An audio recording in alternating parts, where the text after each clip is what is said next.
Capítulo 5. Apenas uma suspeita. Onde está Khan? Mika fez uma pausa por um momento na pergunta de Nadia.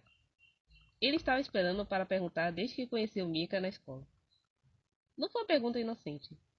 Mika sentiu que ele queria algo de Khan e que não estava apenas pedindo seu paradeiro. Sua cabeça girou com tais pensamentos por um momento, mas ela logo veio e levantou o olhar para Nadia. Ela tentou seu melhor para evitar tremer, e seus olhos estavam firmes. Khan? Por que você está me perguntando isso? Um pouco surpreso com a resposta dela, Najak coçou o pescoço levemente. Vocês não são próximos? Ele perguntou, sondando. Como você sabe que Khan e eu somos próximos? E você acabou de chegar a essa escola? O nível apropriado de polidez que ele havia mostrado anteriormente em relação aos alunos transferidos agora desapareceu. Mika não tentou esconder nada da hostilidade que sentiu e olhou Najak bem nos olhos. Preciso tirar esse cara da cola do Khan. Mika sentiu algo estranho e sinistro vindo dele e estava determinada a manter Khan longe disso. Diga-me, por que está procurando por Khan? Najak percebeu a mudança de atitude de Mika e ouviu o tremor em sua voz. Sua voz estava elevada e sua temperatura corporal havia aumentado. Para um lobisomem, Najak percebeu facilmente essas coisas. Que tipo de relacionamento Khan tem com essa garota? Por que ela estava agindo dessa maneira? Ele só perguntou onde estava. Muito perspicaz para um humano. Pode ser um incômodo. Disse Enzi a Najak enquanto assistia à troca de atitude da garota. Ficou claro que ela tinha percebido a leve estranheza da pergunta de Najak.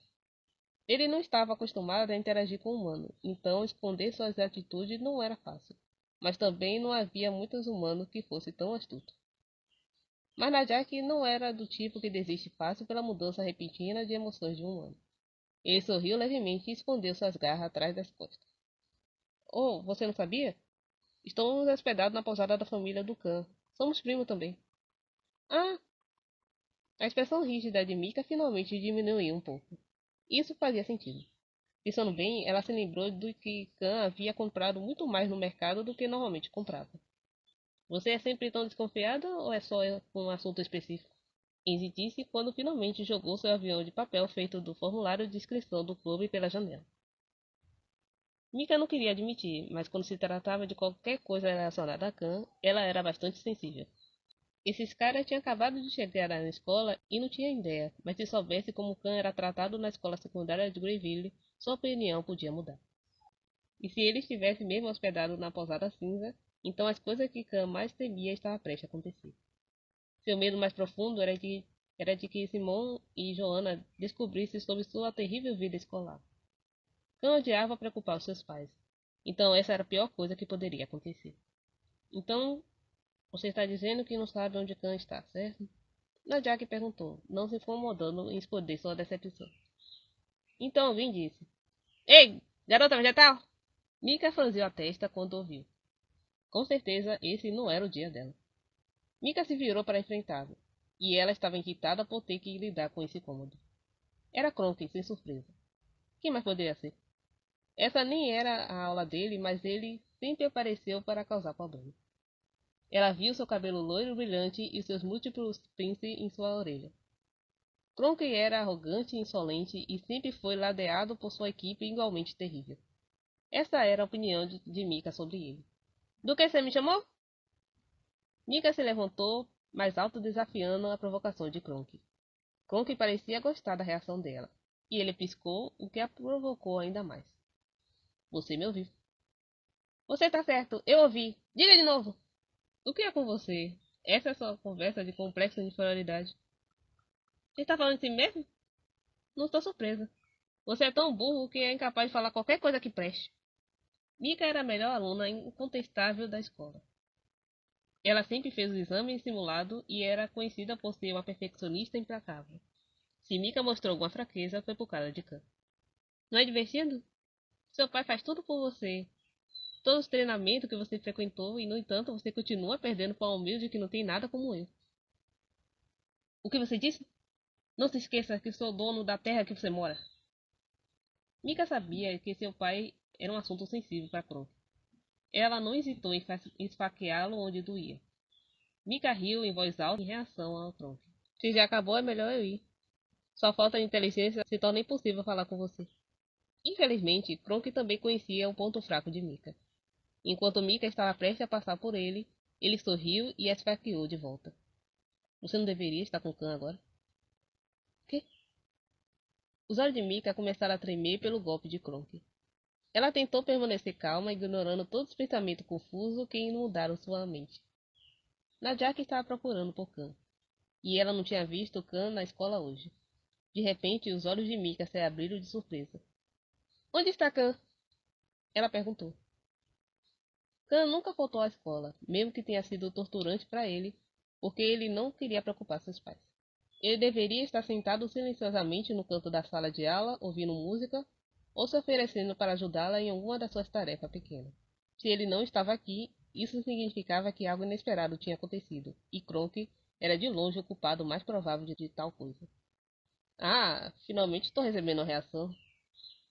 Eles também sabem que você sai com aquele grande idiota? O que importa se eles souberem? Apenas fale. Que diabo você fez com Khan? Sou inocente. O quê? Você acha que eu gasto todo o meu tempo livre naquele diabo? Havia aquele diabo de novo. Nadjak, que já havia sido completamente desinteressado em sua conversa antes, se animou com a palavra. Kronk bateu levemente no ombro de Mika enquanto ele passava. A sensação da respiração de Kronk em sua orelha a fez tremer de nojo. Quando Kronk estendeu a mão para tocar Mika novamente, Nadjak se atentou.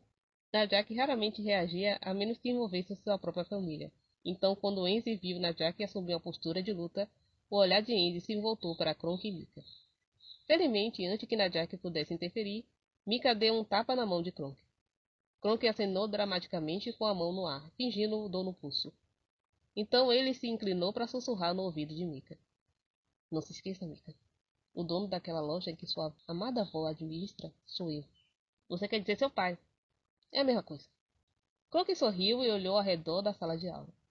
Os outros alunos ficaram quietos, e ele se considerava o tirano da escola secundária de Greyville, sentado em seu trono achando-o superior aos outros alunos. Ah, que patético.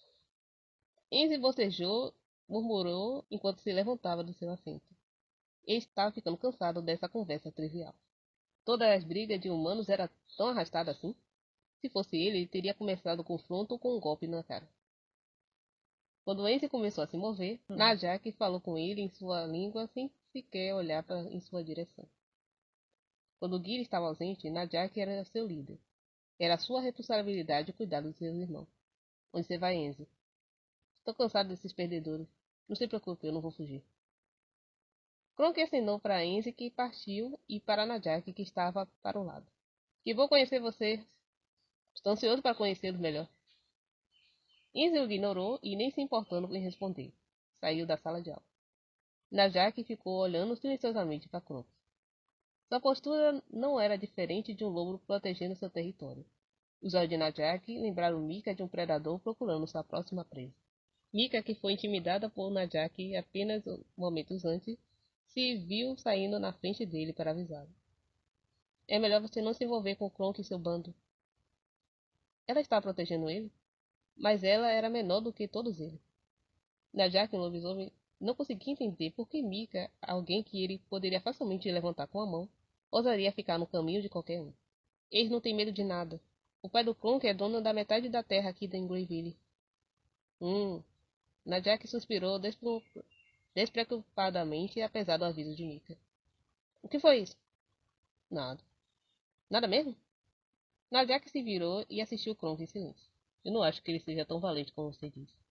Eles provavelmente nunca viram nada realmente assustador. Sua voz se arrastou, e havia um olhar um pouco travesso em seu rosto, o que era incomum para Nadjak. Mika não sabia se isso era diferente dele, mas sua expressão ainda o deixava um pouco desconfortável. Realmente assustador? O mundo é um lugar grande, disse Nadjak enquanto se virava. Mika olhou para ele em branco por um tempo. Ela não conseguia entendê-lo. Ele era tão opaco como um lago profundo e escuro. Essa foi a primeira impressão de Mika sobre Nadjak. Quando ele abriu os olhos, estava escuro. É assim que sempre apareceu. Khan estava enterrado nas profundezas da terra, com uma raiz de uma árvore antiga, e mal conseguia levantar o rosto. Seus lábios secaram há muito tempo sob o sol escaldante, e seu cabelo estava encharcado de suor. Estou perturbando seu banho de sol? Ou talvez você esteja tomando um banho de areia? Passos desconhecidos se aproximaram da cabeça de Khan, a única parte do seu corpo que se projetava da terra. Ele sentiu o olfato mais nítido entre os irmãos e cheirou Khan seguindo o cheiro que ele pegou na pousada. Embora Khan tivesse sido obviamente pego em uma situação desagradável, Enzi não pôde deixar de ser rude. Ele tinha de ser mais duro com aqueles que sofriam. Compaixão e raiva sempre se manifestam de mãos dadas. Enzi agachou-se uma curta distância da cabeça de Khan, observando Khan como se ele fosse uma mera erva daninha crescendo na beira da estrada. Parecendo entediado, ele disse: Vamos ver. Essa é definitivamente uma erva daninha. Enzi? Khan conseguiu dizer em sua voz rachada. Enzi levantou um pouco os óculos, parecendo irritado. Por que você vive assim? Esses caras fazem isso com você? Aquele Kronk ou sei lá o quê? Não sabia muito bem o quão cruel os humanos poderiam ser das suas experiências passadas. De todas as coisas que ele viveu, ser enterrado na areia não foi tão terrível. Khan era um pássaro que se recusava a voar. Ele ansiava por mais do que ser extremamente comum. Ele estava sempre quieto e resistindo a bater as asas, embora tivesse a capacidade de voar. Mas foi seu desejo de ser comum que o colocou em situação como essa. Khan temia ser pego mais do que ser enterrado na areia. Agora que alguém o viu, seu rosto escureceu. Não conte a meus pais, por favor. O que você acha que eu diria? Enzi perguntou. Khan ficou assustado com a indiferença de Enzi. Eu não me importo o que acontece com você. Só estou interessado em você. Khan ficou intrigado com o sentimento conflitante de Enzi. Se ele não se importava com o que acontece com Khan, por que se interessaria por ele? Enzi sorriu e seus lábios vermelhos se enrolaram para cima. Ele estava tão interessado em Khan quanto na Jaque, mas não era esse tipo de curiosidade. Enzi só estava curioso sobre uma coisa. Uma suspeita havia incomodado Enzi desde que ele viu Khan pela primeira vez. Você já ouviu falar sobre lobisomens?